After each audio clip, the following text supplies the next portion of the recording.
Hi. So what I'm going to talk about, when it's up on the slide here, is what we've been doing for DoD, for the Army and the Air Force, CIOs, around information sharing to support enterprise change.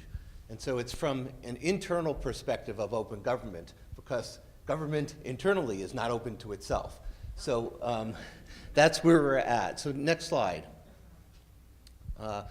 Where we found, and I'm going to talk about it given the time, really our lessons learned and a little bit of where that's led us, and then if there's any questions we can talk to that. So where we found as a place to start is to understand the cycle of change, which is really the cycle of an abstract cycle of what goes on in any endeavor, starting with a gap and a need for change and the definition of goals that focus the change to be done, leading to plans which let you analyze alternatives, and actions where you assign resources to it, and then the performance side of it, how well is it working, which goes back in the cycle again.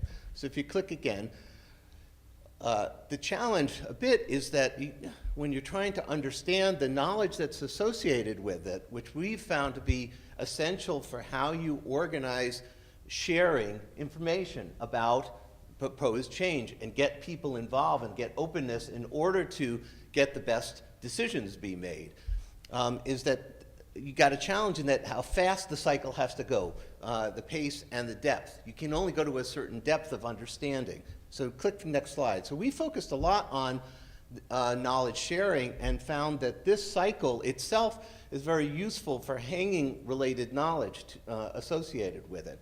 And that of course, it gets complex as the cycle iterates and as it ages, okay? And things get incrustated into government. So the next slide, so we found particularly that modeling of processes is a real effective way to share knowledge between people inside and stakeholders, subject matter experts, and people who are coming and really don't know the organization. So that's one of the first things that we've engaged in is sharing via process modeling and to support analysis. And then the next slide, the other aspect is all the collaboration, supporting collaboration kinds of things. And we've used wikis, blogs, we've used a semantic wiki to try to get people on the same page about the language that they're talking about and all that kind of thing.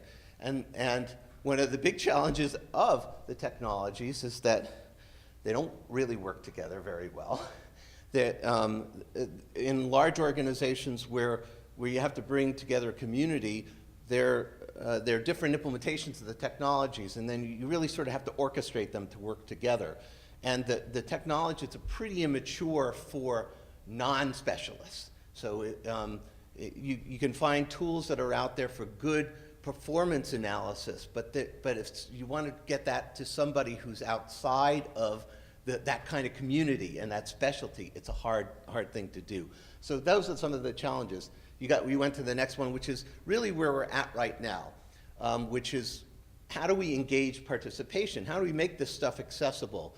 And this is where I'm really excited about, because it gets me out of being in the IT world, working with the CIO, and getting into the world of social dynamics, of social science. Next slide.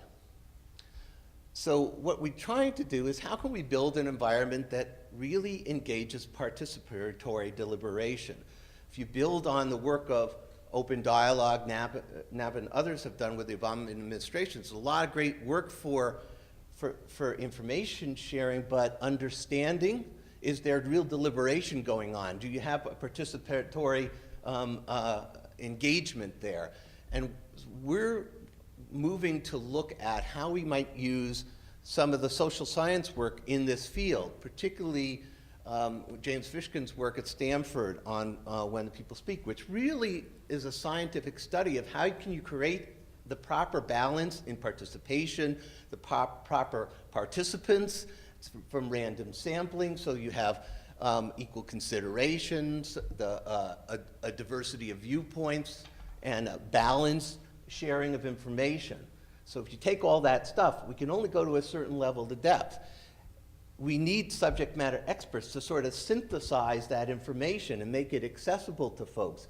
But they're not the decision makers, really. And really, we need participation from citizens.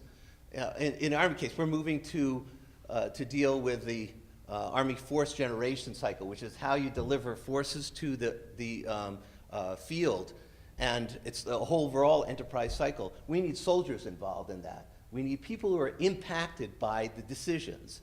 So it's a balance between having subject matter experts provide the information and then making sure that there's deliberation and balanced deliberation going on in the decision-making cycle. And then all of this needs to be merged together into an open government process. In the DoD's case, that open government process may still be sort of internal, that it's national security related. It may involve soldiers who are our citizens, for example, in outer looking, and it may involve a number of interagency bodies and all. But I think what I'm trying to show is that there's an analogy here to the same understanding of the life cycle, which in our world is equivalent to the architecture of the enterprise. Understanding the architecture of the enterprise architecture. I happen to be an enterprise architect, that's where I come from.